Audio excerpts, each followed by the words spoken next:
Llegó el día, abordamos el 13º capítulo del Fogón Reformado. Diego, ¿cómo estás, querido? ¿Cómo anda, Pedro? ¿Todo tranquilo? Pero precioso, precioso. Seguimos con buen clima en Colonia, seguimos bien, refrescando como siempre. Y bueno, acá, acá ¿qué te voy a estamos. decir?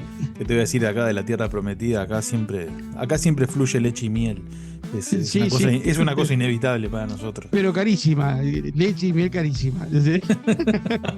Y bueno, Precios Piriápolis es nada populares. Piriápolis es zona balnearia, ¿viste? La zona balnearia Sí, siempre se caracteriza por ser un poco más caro. Pero bueno, un ¿qué va a poco ser? más caro, está bien, está perfecto. Algún precio por este paraíso hay que pagar. No queda Al otra. este del Edén, un poco más caro. Exacto. Saludamos a Damián también, Damián Tempone, querido, está allí, Damián, con las teclas. el amo de la edición y las teclas. Muy Sí, bien. señor. Bueno, y seguimos recontentos y ya la verdad que muy satisfechos, muy entusiasmados, porque hoy nos toca el punto 2 del capítulo 2 de la Confesión de Fe de Westminster, de Ujú. Dios y de la Santísima Trinidad. Así que hoy, para variar, vamos a hacer, si vos te parece, lees vos, arranco yo y ahí la Dale. vamos llevando. Dale, impecable. Vamos leyendo. Dice de la siguiente manera. Dice, Dios tiene en sí mismo y por sí mismo toda vida, gloria, bondad y bienaventuranza. Él es el único todo suficiente en y por sí mismo, no teniendo necesidad de ninguna de sus criaturas hechas por Él, ni derivando gloria alguna de ellas, sino que manifiesta su propia gloria en ellas, por ellas, hacia ellas y sobre ellas. Si querés corto ahí. Sí, sí, por favor.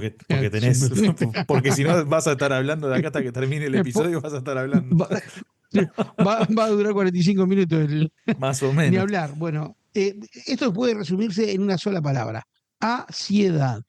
Dios es autosuficiente. El único ser autosuficiente que no sé, no hay ningún ejemplo en la creación de un ser autosuficiente. De Ujú. hecho, él no es parte de la creación y por lo tanto podemos decir con toda autoridad que no hay ser autosuficiente, plenamente autosuficiente en toda la creación. Dios posee vida en sí mismo, no la deriva de nadie. Nadie le dio la vida, nadie lo creó, nadie lo llamó a la existencia, sino que Dios existe por sí mismo y en sí mismo. Y eso es bien interesante.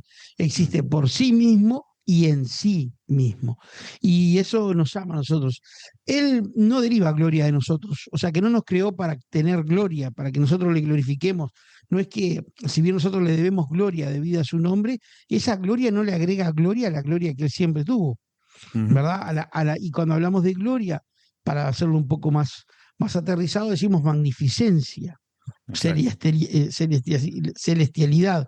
Hay una Ujú. película de Tim Burton que se llama que Alicia en el País de la Maravilla, que Ujú. hay una palabra que en un momento el sombrerero dice una palabra muy graciosa que dice que el sombrerero tenía muchosidad, que Alicia tenía muchosidad. Bueno, Muchosidad. Dios tiene muchosidad, ¿no?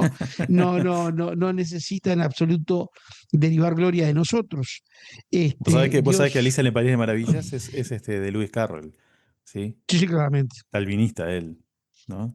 Este, Me parece muy bien, me parece muy sí. bien que Lewis No, sí. yo para pelear un poco a Tim Burton nada más. Y porque estamos en un fogón reformado. Por Sí, favor. señor, sí, señor, sí, señor.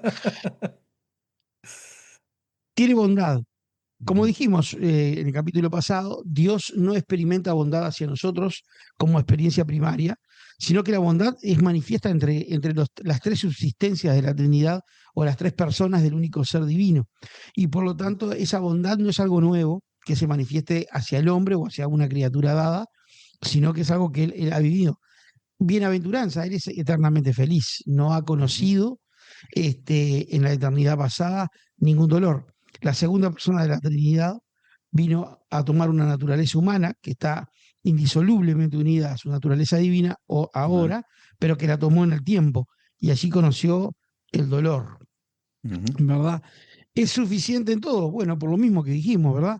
Es suficiente en sí mismo, es suficiente con respecto a sí mismo, él no necesita nada. Lo dice la Biblia en el Antiguo Testamento de una manera en los Salmos lo dice de una manera muy preciosa, dice, los montes son míos, los animales arriba de los montes son míos, los árboles son todos míos, todo es mío. Ujú. O sea, claro, Sí. y tal cual, entonces Mío no es hay el mundo y posibilidad su plenitud. ahí va, lo resumió perfectamente Mío porque es el así mundo y su dice. plenitud. Salmo 50. Entonces él no tiene ninguna necesidad de la criatura. Las razones para crear no es una necesidad, sino la bondad. Son Tal cosas cual. diferentes.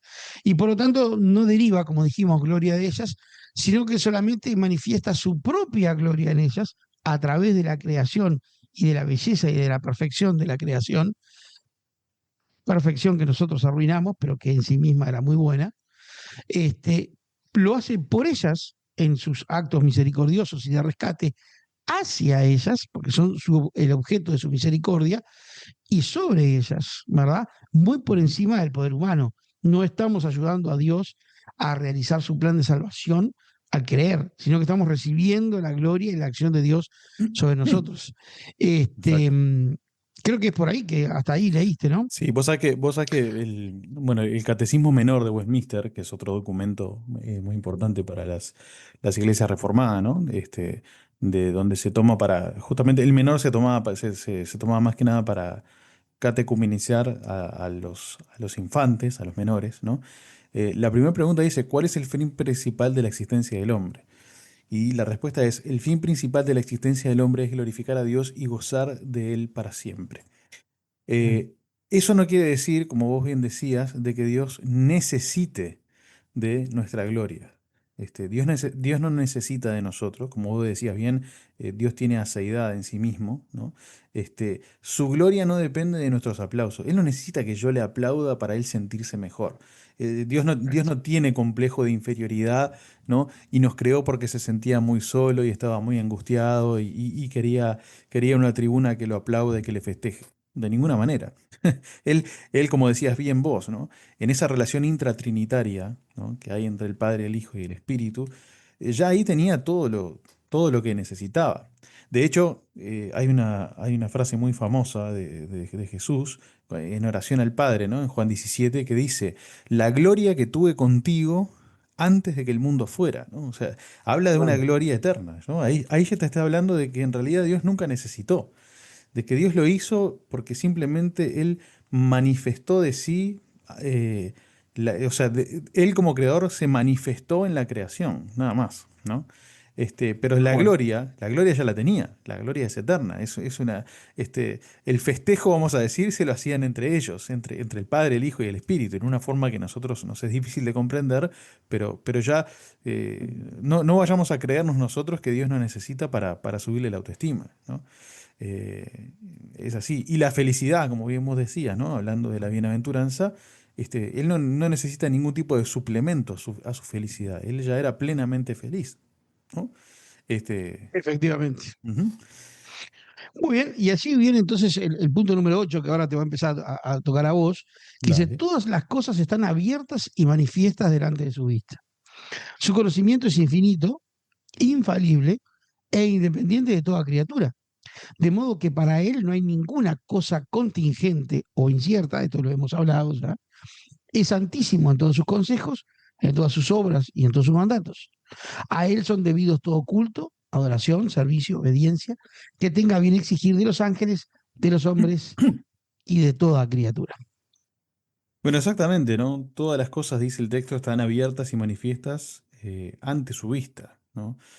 eh, Podemos decir de que, de que para Dios no hay modo incógnito, de que Dios no está oculto, ¿no? Y a Dios no se le oculta nada, ¿no? Él conoce todo lo público y conoce todo lo privado, ¿tá? Y conoce incluso el corazón, ¿no? Cosas que no era manifiesto en el Señor Jesús.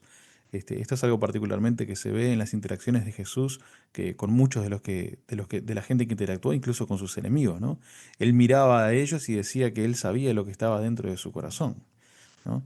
Esto nos habla un poco también de lo que ya hemos hablado, ¿no? Que es la omnisciencia de Dios, ¿no? Es decir, de que Dios conoce mi sentarme, mi levantarme, Él sabe absolutamente todo lo que me pasa a lo largo de toda mi vida, desde que me levanto hasta que me acuesto. ¿Ah? Y bueno, el hecho de que todas las cosas están desnudas y abiertas ante los ojos de Dios, ¿no? Algo que nos habla también el libro de Hebreos. Entonces, digámoslo así, ¿no? Dios es como que permanentemente, Él ve todo lo que nosotros vemos y mucho más, porque es Dios, y Él tiene como una especie Me imagino, ¿no? Yo no sé si viajaste alguna vez, pero viste cuando vas en el aeropuerto que pasás por el escáner que te desnudan por dentro. Bueno, una cosa así. Ah, sí, claro. Dios tiene como una especie de escáner permanente sobre nosotros, ¿no? En donde puede ver absolutamente todas las cosas. Nada se le escapa, todo es manifiesto ante su vista, ¿sí? Por otro lado, dice acá también, su conocimiento es infinito, infalible, independiente de toda criatura, de tal manera que para él nada es contingente o incierto. ¿Tá?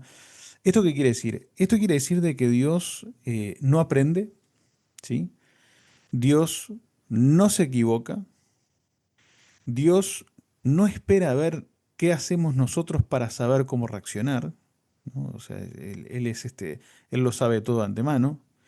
Y sin lugar a dudas, el saber de Dios no depende de la criatura, de ninguna manera, ¿no? Sino que también Claramente. algo que hablábamos también en el episodio anterior, es todo en base a su decreto. Es en base a su consejo y su decreto que él actúa y nunca nada lo agarra desprovisto, ¿no? Entonces, entonces, en eso decimos, sí, es un conocimiento infinito, infalible e independiente. Y nada es contingente o nada es incierto, ¿sí? No es como, no es como el GPS, ¿no? Que de repente tiene que empezar a recalcular y recalcular, ¿no? Sino que en Dios encontramos una mente perfecta que siempre tiene la ruta correcta, ¿tá? Que siempre sabe el camino correcto, ¿sí?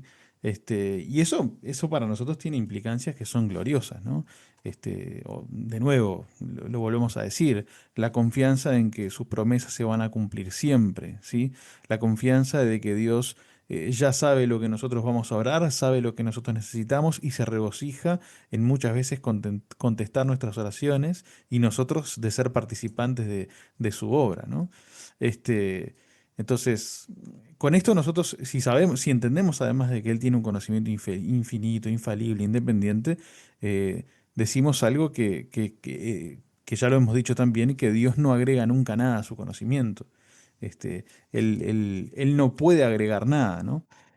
Al contrario de como dicen muchos creyentes del teísmo abierto, ¿no? De que Dios de alguna manera va aprendiendo y va arriesgando en el camino, ¿no? Si no, no.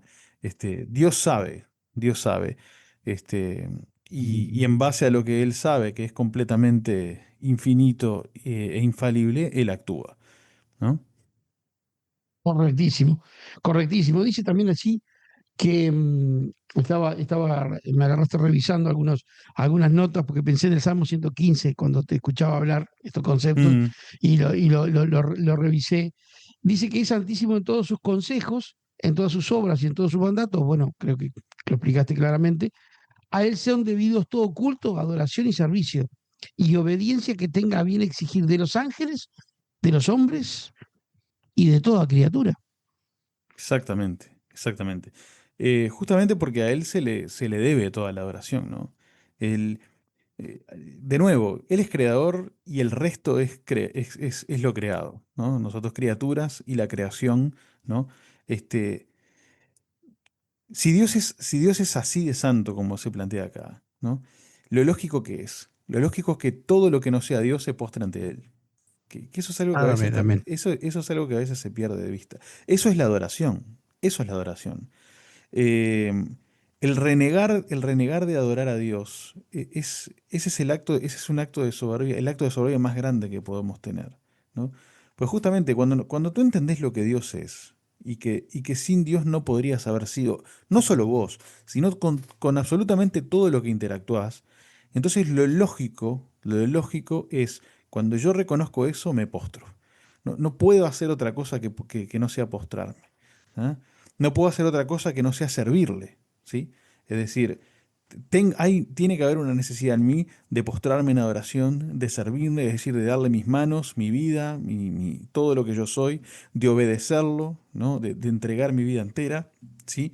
Y esto no es una cuestión solamente para los humanos, justamente, ¿no? Es una cuestión para las criaturas humanas, las criaturas angélicas, ¿sí? No hay ningún tipo de criatura que quede por fuera de esto porque todas son criaturas y ninguna es creador, salvo Dios. Entonces, la respuesta tiene que ser, Él es digno, ¿no? Me hice acordar al pasaje de Apocalipsis, digno eres, ¿no? ¿Por qué? Porque tú creaste todas las cosas, ¿no? En esa visión que tiene Juan, en ese lugar celestial, ¿no? El cielo, de alguna manera, reconoce el derecho que tiene Dios, reconoce el honor que tiene Dios, ¿sí? Él es así, él es el único digno de ser adorado, de ser exaltado y de ser reverenciado porque es creador, punto. ¿Mm? Amén. Amén. Muy bien. Nos toca ahora entonces el tercer punto del capítulo 2, que si querés lo lees vos. Tercer punto, dice así, en la unidad de la divinidad hay tres personas, de una misma sustancia, poder y eternidad. Dios Padre, Dios Hijo y Dios Espíritu Santo. El Padre no es engendrado ni procede de nadie. El Hijo es eternamente engendrado del Padre y el Espíritu Santo procede eternamente del Padre y del Hijo. ¿Qué me decís? Digo que, bueno, hasta acá llegó el fogón. Nos vemos en el próximo capítulo. Es más corto este capítulo. No, realmente lo tomamos un poco en broma para distender. Esto es sublime, ¿no? Este es absolutamente Tierra Santa.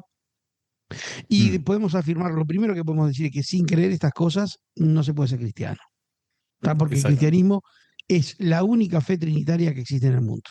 Ujú, Y entonces es seguramente si hay algo que se le parezca por ahí, porque puede haber, no tiene estas características y estas ideas que sobrepasan absolutamente todo entendimiento. Pero lo que ujú. dicen concretamente es que la eternidad, perdón, la divinidad es una sustancia única. No estamos hablando de que sea un líquido, un gas, sino que decimos que es de una sola sustancia, de Ujú. un solo ser, de una sola existencia, de una única ontología. Vamos a Esencia, definirlo sí. así. Ujú. Exacto, esencia. Y por lo tanto es como vos dijiste más adelante, o en el capítulo pasado, ya no recuerdo, es simple, no está compuesto. No es un Exacto. ser compuesto. No son tres dioses que se juntan, no son tres partes de un dios que se acoplan, no, es un solo ser, pero que ese ser existe en tres subsistencias. Siempre uso ese término que aprendí de R.C. Sproul, Dios lo Ujú. tenga en la gloria, porque me sirvió mucho, lo comprendí muy bien. Esas formas de existencia de Dios que son propias de Dios y a su vez son diferentes entre sí y son el mismo ser. Dios, el Padre, posee toda eternidad. Él no es engendrado ni procede de nadie. Dios Padre siempre ha estado ahí. Ahora, el Ujú. Hijo es eternamente engendrado, por tanto nunca hubo un momento en que lo engendró, sino que siempre estuvo engendrado por el Padre. Difícil la comprensión absoluta de lo que esto significa, pero claramente lo manifiesta así la Escritura. El Hijo es Ujú. engendrado del Padre y es eternamente presente junto con Él, en una única existencia. No hubo un solo, si pudiéramos medirlo con el tiempo, ni un solo décima de segundo que el Hijo no estuviera. Ujú. Y Exacto. ambos, expiraron, me gusta más, o procedieron, pero me Sí, gusta sí. expiraron, ambos expiraron automáticamente, el Espíritu Santo, juntos, que es un ser que procede de los dos, y que en ningún momento dejó de proceder de los dos, Claro. y que todo el tiempo estuvo con los otros dos permanentemente en la eternidad pasada. Y esas son las tres subsistencias. No. La verdad que yo no soy el más capacitado para explicar esta maravilla, esta increíble forma de existencia de Dios, pero eso es básicamente lo que dice, que por supuesto excede muchísimo mi capacidad de razonamiento y excede muchísimo mi capacidad de explicación, pero creo que no es incomprensible la forma de existencia, pero no es incomprensible lo que dice. Nosotros aquí Claro. podemos ver cómo Dios existe y Ujú. podemos llegar a un concepto, aunque sea abstracto, de la forma de existencia de Dios. No es que lo vamos a entender, no, por lo menos yo dudo que lo intentamos alguna vez. Te digo, del lado de la eternidad, del otro lado de la eternidad vamos a estar aprendiendo todo el tiempo de estas cosas y no Sin lo vamos duda. a entender nunca, nunca se va a llenar, o sea, siempre va a estar lleno nuestro cerebro, y por más que sea grande y sea grande, la inmensidad de Dios es así. Pero sin embargo, aún hoy, con nuestras mentes limitadas, y aún mi mente limitada, puede comprender y hacer un paneo de cómo Dios existe. Sin lugar a duda. No, lo que sí podemos entender, o lo que deberíamos entender, es que justamente un poco lo que veníamos hablando en otros capítulos, ¿no? ¿Te acuerdas que habíamos hablado de esa visión de la cuarta dimensión desde una perspectiva tridimensional, ¿no? No Sí. estamos hablando de que Dios esté en la cuarta dimensión. Dios debe tener aún más dimensiones todavía. Este, pero para ponerlo un poco, para ilustrarlo un poco. eh, yo creo que esto es una de esas cosas, la Trinidad, yo siempre digo que es una de esas cosas que hace que nosotros eh, nos reverenciemos la Escritura, ¿no? Realmente confiemos en que la Escritura nos dice la verdad y busquemos la forma, ¿no? No, no de sistematizar el error o de unir incongruencias, porque entendemos que no es incongruente, pero sí de reconocer, bueno, acá hay algo que de alguna forma es paradójico, ¿no? Porque tú tenés un libro de Deuteronomio que claramente te dice, ¿no? El Señor uno es, ¿está bien? Amén. Y después te encontrás a Perdón, Jesucristo. Diego, Sí, vamos, discúlpame que te corte, pero ya lo hablamos una vez y lo comentamos también. Uno es, pero usa el término hebreo Ejai, que claro, significa unidad, ¿no? exacto. Es bien interesante eso, ¿no? Es muy Simplemente era esa interesante, pequeña nota que es hice muy la otra vez interesante, sí, también, pero es bien interesante que no es uno en una singularidad absoluta, sino exacto, uno en una unidad. Es interesante. claro. Diciendo que es uno, dice que es una unidad, no Sí. uno en un singular absoluto, ¿no? Exacto. Bueno, y pistas de la Trinidad en el Antiguo Testamento hay varias. Pero Muchas. justamente vos tenés una unicidad ahí, ¿no? Hablamos del judaísmo como una religión monoteísta, ¿está bien? O sea, vos tenés un monoteísmo base ahí en las Escrituras, y después te encontrás a un Jesús dando la gran comisión diciendo: vayan y bautícenlos en el nombre del Padre, del Hijo y del Espíritu Santo, ¿no? Como dando una unicidad de nombre, pero con distinción de personas, ¿sí? Efectivamente. Entonces, lo que hace la cristiandad no es inventarse algo para que las cosas cuadren, es reconocer lo que hay a pesar de que no lo entendemos, ¿no? A pesar de que, Efectivamente. a pesar de que para nosotros es una cuestión incomprensible, de que para nosotros una esencia es una persona, yo soy el que soy y no puede, no hay dos personas dentro de mí conviviendo, ¿está bien? Este, a pesar de eso, bueno, de alguna forma nosotros tratamos de expresar lo que la Biblia expresa, ¿no? Y mostrar lo que la Biblia muestra, reconociendo de que hay cosas que son incomprensibles para nosotros. Una cosa que a mí me ayudó mucho, siempre las ilustraciones acerca de la Trinidad siempre quedan cortas, ¿no? Pero para entender esto de dos personas en una unidad, está el ejemplo del matrimonio, ¿no? Este, que Dios los declara una sola carne, ¿está bien? Está bien, nosotros siempre, como todas las ilustraciones, vuelvo a decir, es incompleta. Pero vos en el matrimonio justamente tenés o se busca de manera ideal una unidad de pensamiento, una unidad de acción, ¿no? Una dirección. Incluso tenés alguien que gobierna, que es el esposo, alguien que se somete, que es la esposa, ¿no? Los hijos que son producto. Este, pero se manejan como una unidad, ¿no? La familia, a pesar de que hoy el concepto de familia está muy degradado y demás, la familia, dentro del concepto bíblico de familia, se maneja como una unidad, ¿sí? Bueno, esto es lo mismo, es tratar de entender a Dios en unos términos similares, ¿no? Aunque cuando vamos a la realidad se nos escapa de nuestra mente finita, ¿no? Pero entendemos que son tres personas dentro de una unidad. No son tres dioses, que eso es muy importante de entender, ¿no? No son tres dioses que más o menos se pusieron de acuerdo y funcionan como uno, ¿no? Ni es un dios con tres máscaras, como muchas veces se dice, ¿no? Que eso No, lo que se llama el el, modalismo, el ¿no? modalismo. Y lo otro es Entonces, politeísmo, y que lo otro es tampoco anda. politeísmo, exactamente, ¿no? No, Exacto. no es ni politeísmo ni modalismo, ¿no? Es una esencia en tres quienes, en tres personas, ¿sí? No es En ni, tres subsistencias, dijera ahí Arcee está, Sproul. me gustó lo de Sproul, siempre Sproul, ya está, si habló Sproul, Es ¿para muy qué vamos a bueno. seguir hablando? Sí, sí, es muy bueno.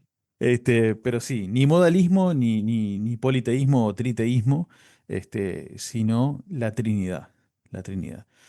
Es glorioso, Sí, la verdad que es interesante, por ejemplo, cuando vos hablabas yo recordaba que Jesucristo dijo a sus discípulos, si yo me voy, enviaré a, a- a- a otro, ¿no? Mm, Y el Consolador, el otro Espíritu de consolador, verdad sí. y demás. Pero es interesante que el término griego a otro es otro de la misma sustancia. No Ujú, es un otro común, no es el término otro común del griego, otro cualquiera, otro diferente, sino otro igual, pero no ujú. igual así nomás, exactamente igual. Bueno, ahí tenemos que lidiar con esa realidad escrita. Si es otro de la misma, bueno, si Jesucristo era Dios, entonces vendría otro Dios, ¿no? Otro igual a Dios y el mismo Sí. Dios. O sea, es bien interesante eso. Por ejemplo, pensaba que en el Antiguo Testamento Elohim recorre, recorre toda el Antiguo Testamento y Elohim es un término singular que sin embargo tiene significado plural. Ujú, También exacto. allí hay uno, es interesante, ¿no? Porque su forma, Eloí, es una cosa, Elohim, ¿no? Sin Ujú. embargo, el término Elohim no es un término plural, es un término singular con un significado, con un contenido plural. Es interesante como Dios nos ha dejado muchas pistas textuales de Distintas su, pistas, sí. muchas pistas textuales. Esto no es algo traído de los pelos, no es no es algo que los cristianismos, como vos dijiste, nos inventamos. Nosotros seguimos siendo monoteístas, somos fuertemente monoteístas, pero somos monoteístas de la Trinidad. Somos adoradores del Dios Trino, del Dios Mm. Uno y Trino. Y ahí sí creo que ahí sí hay una de las grandes landmarks, digamos, una de las grandes mojones divisorios, para no usar términos en otro idioma, mejores digo yo, ahí está la frontera, ¿no? Si estás por fuera de esto, no sos cristiano. O sea, no estás en el cristianismo histórico y te diría no estás en la ortodoxia para nada. Sí, no, no. Porque la ortodoxia exige y demanda creer en el Dios vivo y verdadero, y el Dios vivo y Ujú. verdadero es trino. Es trino, sí. Y reconocer, ¿no? Recién, o sea, acá en la confesión hablaba de ese Dios trino y después hace énfasis en cada persona de la Trinidad, ¿no? Habla del Padre, habla del Hijo, habla del Espíritu, ¿no? Este, cuando un testigo de Jehová, por ejemplo, viene y te dice que Jesús es un ángel mayor, ¿no? Y deja de reconocer, porque de nuevo lo mismo, no es nada más ni nada menos que doblegarnos ante lo que las escrituras dicen, porque la escritura es palabra de Dios.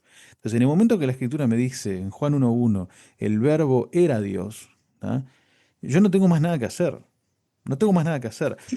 Puedo que Y yo, además puede, agrega que era, te vuelvo a cortar, Diego, discúlpame, Mm, dice era Dios y agrega y estaba con Dios. y estaba con Dios. Pero Sí, como perdón, lo cité por la claro, mitad.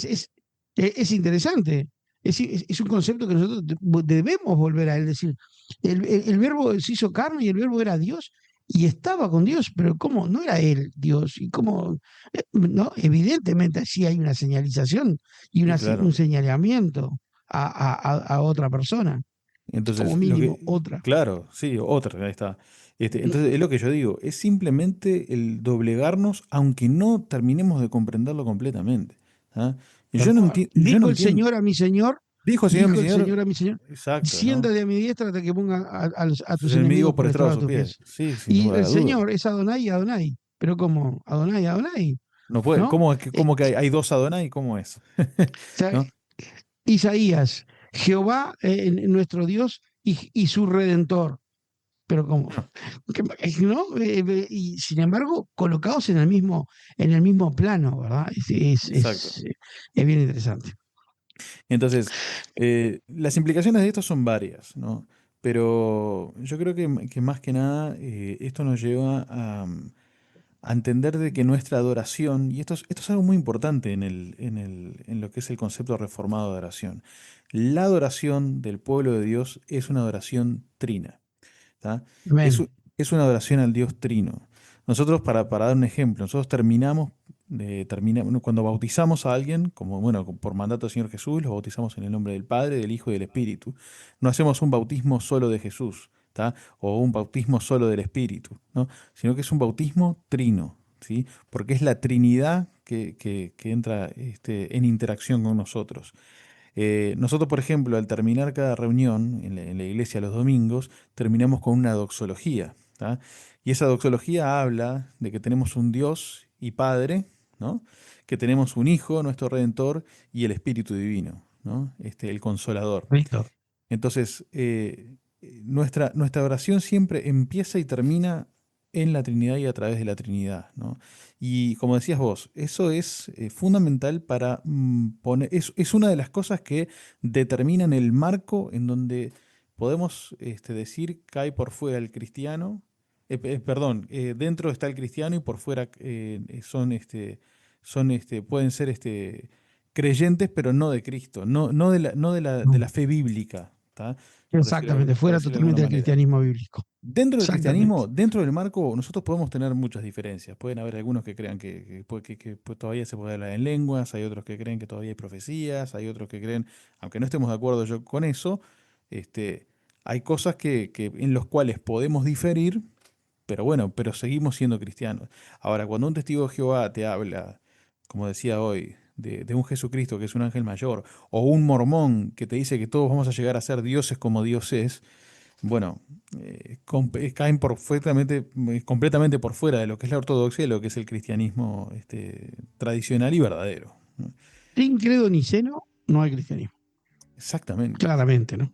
Eso está claro. exactamente. Querido, nos toca en la próxima semana abordar el capítulo 3 del decreto divino. Mirá qué tema vamos a tener. Ahí El vamos a tener decreto tela divino. también, ¿eh? Si Dios nos permite grabar. Pero hemos llegado, lamentablemente, al final de otro Fogón Reformado. Y bueno, ¿qué va a ser? Es un tema que nos pasó muy por arriba. Sí, sí, sí, sí. Es un, Hemos navegado aguas muy, muy, muy profundas, ¿no? es un tema que yo no tengo ningún tipo de duda en el que hemos fracasado completamente. Hemos Este, fracasado con todo éxito.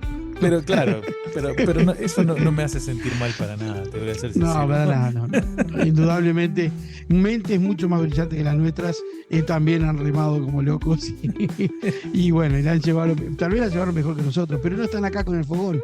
En el fogón estamos nosotros, Diego, junto y con bueno, Damián y con todos los amigos que nos escuchan y que cada día, gracias al Señor, son más. Al que pedimos que den el like, me gusta, comparte y nos vemos la próxima semana en el Fogón Reformado. bueno, un abrazo grande para todos. Abrazo. Chau, chau.